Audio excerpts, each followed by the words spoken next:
me da mucho gusto que nos acompañen en un programa más de responsabilidad social, cívica y ética. Yo soy Shadani Policanti y este es un espacio para reflexionar sobre el poder de participación que tenemos las y los jóvenes. Bienvenidas y bienvenidos.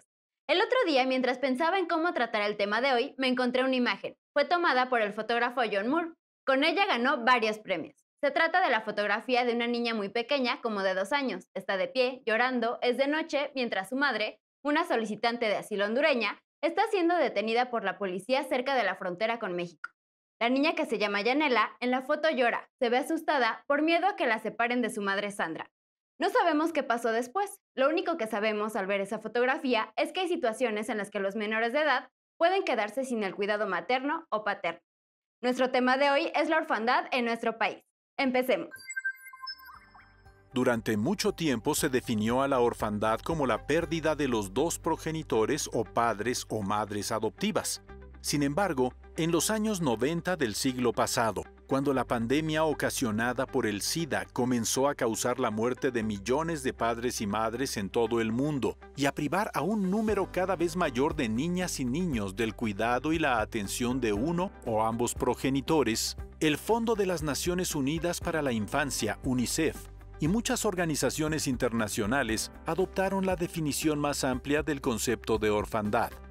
Hoy en día, la UNICEF y sus aliados mundiales definen a la orfandad como la pérdida de uno o ambos progenitores. Esta nueva definición fue pensada para dirigir mejor las políticas y los programas orientados a la niñez, ya que la orfandad no siempre contempla la posibilidad de una familia adoptiva. También implica la necesidad de brindar apoyo a las familias y comunidades necesitadas que cuidan a los huérfanos. De acuerdo con esa definición, en 2015 había casi 140 millones de huérfanos en todo el mundo, incluyendo 61 millones en Asia, 52 millones en África, 10 millones en América Latina y el Caribe, y 7.3 millones en Europa del Este y Asia Central. Estas cifras comprenden a niños y niñas que han perdido a ambos progenitores y también a los que han perdido a uno de los dos progenitores. De los casi 140 millones de niños clasificados como huérfanos en el mundo, solo 15.1 millones habían perdido a ambos progenitores. Por este motivo, en México, tanto las instituciones públicas como las privadas han preferido hablar de niños, niñas y adolescentes que viven sin el cuidado de sus madres, padres. Según el INEGI y el DIF, se estima que más de 29,000 niños, niñas y adolescentes viven en orfanatos o albergues, y cerca de 400,000 niños y niñas mexicanos están en riesgo de perder el cuidado de sus familias debido a la pobreza, las adicciones, la violencia intrafamiliar y los procesos judiciales. En 2015, el Comité de los Derechos del Niño, la Niña y el Adolescente de las Naciones Unidas emitió su preocupación sobre la situación de la infancia en México por los siguientes puntos. No existen políticas suficientes para apoyar a las familias en el cumplimiento de sus responsabilidades parentales. El número total de niñas y niños privados de un entorno familiar es desconocido. La institucionalización continúa siendo la opción priorizada sobre los hogares de acogida. Existe una supervisión inadecuada en las instituciones de cuidado alternativo, lo cual resulta en casos notorios de abuso y negligencia. En México, muchos niños y niñas viven sin cuidado parental o en riesgo de quedarse sin cuidado parental, lo que violenta sus derechos humanos. ¿Cuál es el papel de la sociedad y del gobierno para hacerlos valer? Vamos a averiguar más sobre este tema con nuestro especialista invitado, Juan Martín Pérez García, director ejecutivo de la Red por los Derechos de la Infancia en México. Cuando estamos hablando de orfandad, se refiere a la pérdida del adulto referente, generalmente el papá o la mamá, y podemos tener orfandad por la pérdida de uno o de ambas personas. Y esencialmente es un tema de preocupación social y jurídica por la desprotección que puede significar. Y en lo jurídico específicamente por la responsabilidad en términos de tutela, la gestión, digamos, de lo que significa el patrimonio y particularmente la posibilidad de pues acceder a otros derechos que en ocasiones requieren de sus referentes adultos. México es un país, digamos, diverso y particularmente con epidemias o diversas epidemias, dos de ellas muy lamentables, de violencias y de obesidad y sobrepeso. Esta última tiene una especial implicación porque está asociada con padecimientos de diabetes, enfermedades crónico-degenerativas como hipertensión, enfermedades cardíacas, que son uno de los principales factores de muerte en personas jóvenes, me refiero a 40, 45 años en promedio. Y por otra parte, la epidemia de violencias que se traduce en un alto nivel de homicidios, feminicidios y hechos de sangre. Todo ello, pues claramente coloca pues un número muy alto de personas que son asesinadas o que mueren por enfermedades. Y hay un tercer factor también detonante que son los hechos de tránsito. Estos cuando están asociados con alcohol, por ejemplo, suelen dejar muchas más víctimas, no solamente de quien conduce y choca y pierde la vida, sino también las personas que pueden haber sido o atropelladas o resultado de una colisión de autos. Entonces tenemos estos tres grandes segmentos que día con día lamentablemente dejan pues a un número importante de niños y niñas en orfandad.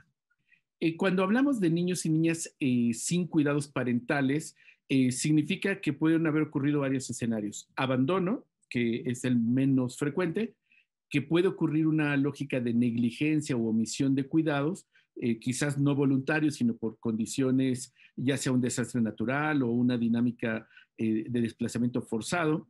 Hay otro apartado que implicaría ya propiamente la orfandad, que es la pérdida por la muerte de la persona referente, papá o mamá o el adulto responsable. Pero son dos cosas diferentes. En ambos casos, el Estado mexicano, las autoridades están obligadas a intervenir y acompañar porque la pérdida de estas personas vitales, ya sea temporal o permanente, puede representar un riesgo para la vida y el proyecto de futuro de los niños, niñas y adolescentes. La orfandad muchas veces es una ausencia de responsabilidad, aunque los progenitores estén vivos y no pueden cuidar de sus hijas o hijos. Vamos con Donovan, que nos tiene preparada una investigación sobre el tema de la orfandad en México. Hola, Donovan. Hola, Shadani. Hola a todas y todos. Hoy nos toca explorar un tema fuerte, las niñas y los niños que por muchas razones les ha tocado desarrollarse, crecer y formarse sin cuidado parental. Como sabemos, hoy en día la infancia está protegida, principalmente por la Convención de los Derechos de los Niños, las Niñas y los Adolescentes. Esta convención establece, entre muchos otros derechos, los siguientes: el derecho de los niños y de las niñas a un nombre y a una identidad, el derecho de los niños y de las niñas a una familia, el derecho de los niños y de las niñas a dar su opinión, a participar libremente, los derechos de los niños y de las niñas a la protección cuando son privados del cuidado de sus padres. Como vimos al principio de este programa, se calcula que en México existen más de 400,000 niños, niñas y adolescentes que viven sin el cuidado de sus padres. Pero, ¿cuáles son las causas o los factores que favorecen que niñas y niños vivan sin cuidados parentales?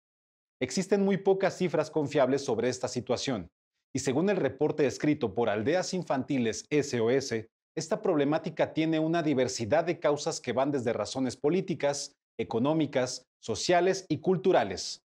De acuerdo con la Red por los Derechos de la Infancia, las situaciones de vulnerabilidad que requieren de cuidado y asistencia especial son las siguientes: pobreza, maternidad y paternidad adolescente, población en la calle, población indígena, migración, trabajo infantil, discapacidad, violencia intrafamiliar, adicciones, VIH y desastres. Es importante entender que todas estas situaciones provocan que las y los menores de edad sean abandonados o bien vivan sin cuidados parentales.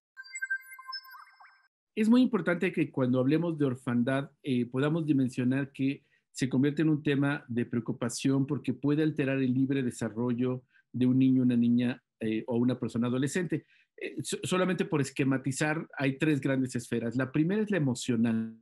La pérdida de una persona vital ya en sí mismo representa una afectación que puede tener un impacto en su salud mental y que requiere, además del proceso de duelo, idealmente acompañado de manera profesional o por gente que le ayude a reelaborarlo. Implica también un reacomodo en términos de su propia identidad, de su autoconcepto, y por eso es tan importante tener presente que la pérdida de esta persona vital puede tener un impacto que necesita atención. Un segundo apartado cruza con sus redes sociales.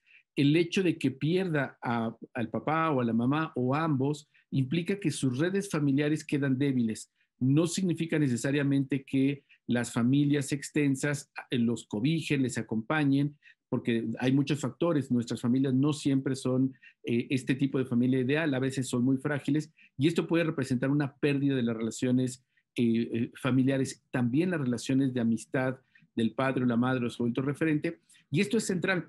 Nuestras amistades nos ayudan a conseguir trabajo, nos ayudan a validarnos en términos de nuestra estabilidad emocional, celebrar nuestro cumpleaños o los momentos críticos, algún susto, pero también nos ayudan a encontrar novia o novio. Por eso es tan importante las redes sociales para un niño y una niña, y cuando hay una condición de orfandad, este es un tema que hay que cuidar muchísimo para que no se afecte. Y el tercer elemento de carácter jurídico, si el niño o la niña pierde a uno de sus padres o madres, a los dos, implica que el patrimonio que tenían como familia, si no se hizo un proceso previo, que generalmente esto es lo que sucede, pues queda un poco en el limbo hasta que no se tenga un juicio que permita, si están digamos, quién va a ser el responsable, el albacea, le llaman el concepto jurídico, para administrar los posibles bienes, no importa si es mucho o poco, y más difícil, sobre todo cuando la persona que le acompaña o con quien se queda no tiene la representación jurídica sobre él o sobre ella, tampoco va a poder ayudarle a acceder a programas públicos, becas o algún otro tipo de servicios. Entonces, esta certeza jurídica, la protección de sus redes sociales y el apartado de salud mental o emocional son de los principales impactos que tiene la orfandad y que de no acompañarlos pueden esto marcar el futuro de una persona. Cuando niños, niñas y adolescentes tienen relaciones familiares frágiles y que pudieran llegar al extremo de no tener el cuidado parental que le conocemos, que puede ser de papá, mamá, tíos, abuela o abuelo, implica que pierdes referentes. Generalmente nuestra familia representa una forma de modelarnos en términos de nuestra forma de ver el mundo, de nuestras relaciones y nuestros valores. Cuando perdemos ese referente familiar, no solamente estamos pues quedando en desprotección porque no hay personas vitales cerca, sino también esos elementos sociales o de socialización se pueden ver alterados. Segundo, implica también la posibilidad, tristemente, de que personas con malas intenciones puedan abusar de la condición de desprotección. Y esto, particularmente en las personas adolescentes, puede significar inicio temprano de su actividad sexual como expresión del abuso, puede significar en el caso de hombres el reclutamiento o la explotación laboral, en el caso de las adolescentes, mujeres, embarazos tempranos o incluso uniones tempranas, y por ello es tan importante que el entorno de un niño, una niña, una persona adolescente, cuando pierden a uno de sus referentes adultos, pueda protegerle, porque quedan en mucha desventaja. Y hay un tercer impacto que puede representar, y es que la pérdida de una persona vital marca tu vida. Si esto es a edades tempranas, puede tener literalmente una fractura total en la estructura de personalidad, en la perspectiva de futuro, en los escenarios emocionales, digamos, de sentirse alegre, triste. Hay emociones que pueden crecer y hacer daño. Y si no, además, no se tiene un acompañamiento psicológico o psiquiátrico profesional, esto puede traducirse en personas adultas con padecimientos de depresión, ansiedad, poca socialización o incluso si tuvieron malas experiencias por abuso sexual o violencia, pues claramente verlas reflejadas en su dinámica cotidiana. Por ello es tan importante la intervención oportuna y proteger a niños y niñas a tiempo cuando ocurre un hecho de orfandad. Sin duda, cuando un niño, una niña o una persona adolescente queda en una condición de orfandad, hay tres grandes posibilidades. La primera y la ideal es que puedan ser asumidos o acompañados por la familia extensa. Abuelas, abuelos, tíos, tías, gente que sea de su propia familia y de su propia comunidad, porque esto le va a permitir mantener su identidad, su autoconcepto, las personas que conoce, su entorno, su escuela, porque el otro escenario es que vayan a instituciones de cuidado, pero lamentablemente esto los aísla socialmente, pierden todos sus referentes, sus amigos y amigas de escuela, y esto les hace mucho daño en general. Tristemente esto pasa, hay más de 30,000 ahora mismo que están en esta condición, pero el Comité de Derechos del Niño de Naciones Unidas ha establecido que la institucionalización, es decir, llevarlo a un albergue, tiene que ser la última opción por el menor tiempo posible y en espacios supervisados. Lamentablemente eso no pasa en México. Cuando un niño o una niña entra a un albergue, literalmente entra a un limbo jurídico donde puede quedarse ahí hasta cumplir los 18 años con grandes afectaciones para su vida. Y una tercera opción viable es la adopción. Pero claramente tenemos que haber recorrido antes que no exista nadie de la familia extensa que esté en posibilidades de recibirlo o incluso que por alguna razón no tenga condiciones, podría pasar a familias temporales por periodos que le permitan mantenerse, digamos, como en una condición saludable y prepararle para una adopción pues plena con una familia que él y ella se sientan cómodos. Claramente los escenarios que tenemos para la orfandad requieren, como lo he tratado de explicar, intervención institucional, detección oportuna y sobre todo escuchar al niño, a la niña o a la persona adolescente. Dependiendo su edad, dependiendo la autonomía progresiva que tengan, va a ser súper importante con ellos construir los escenarios porque son los que nos van a, de alguna manera, a definir qué es lo mejor para su vida. Incluso, y aquí es súper importante, y con esto cierro el tema, hay que superar la idea de la familia feliz. No existe la familia feliz. A veces la tenemos muy comprada en conceptos comerciales, pero las familias son rotas, chuecas, alegres, tristes, o sea, las familias somos diversas y los niños, niñas y adolescentes no van a encontrar una familia de telenovela, van a encontrar una familia como la que les rodea de su familia extensa y esto es súper importante porque en muchos momentos se está pensando que tiene que ser alguien con un ingreso económico alto, que además pase todas las pruebas psicológicas y psiquiátricas. No, o sea, se necesita gente normal, digamos, ¿no? Claramente en alguien que no vaya a afectarle, pero sobre todo mantener la supervisión por un largo periodo de tiempo. La primera medida que tenemos que tomar cuando ocurre un proceso de orfandad o que quedan sin cuidados parentales temporales o, como comenté, orfandad, es escucharles. ¿Cómo están? ¿Cómo se sienten? ¿Qué es lo que están pensando en este momento tan difícil? ¿Y cómo se miran en los próximos meses o años? Esto, aunque parece un poco difícil de imaginar, es central porque va a permitir orientar la respuesta de su familia inmediata, de las instituciones y de todos aquellos que queremos acompañar. No podemos solamente pensar por ellos o por ellas. Necesitamos partir de su emoción, de su realidad, de su expectativa y sobre eso ir construyendo. Un segundo elemento es no discriminar, no tratar de manera desigual. Es decir, el criterio que yo suelo recomendar a las y los profesionales es cómo tratas a tu hijo, cómo tratas a tu sobrino o a tu sobrina. Así tienes que tratar a un niño o una niña con el que estás trabajando. Igual las personas que estamos cerca de ellos y somos parientes, tenemos que pensar siempre en una lógica de equivalencia humana. ¿Qué es lo mejor para él? Reconociendo que es una persona plena, que puede y sabe exactamente lo que necesita para sentirse mejor. Y tercero, muy importante, necesitamos que se activen las respuestas institucionales en todos los niveles, a nivel municipal, a nivel del Estado, a programas federales, y que entre más oportunidades y opciones tenga para elegir, eso le va a dar mayor posibilidad de incluso elaborar el duelo de una manera distinta, porque se puede sentir acompañado, acompañada. También le va a dar más certeza para, en términos emocionales, evitar un impacto negativo, de que tiene opciones alternativas, acompañamiento, y muy importante, vamos a reducir al máximo el impacto negativo para su vida. En este programa vimos que el abandono de un niño o una niña no es un fenómeno aislado, que existen factores sociales que lamentablemente favorecen o aumentan el riesgo de que una o un menor de edad se encuentre desprotegido.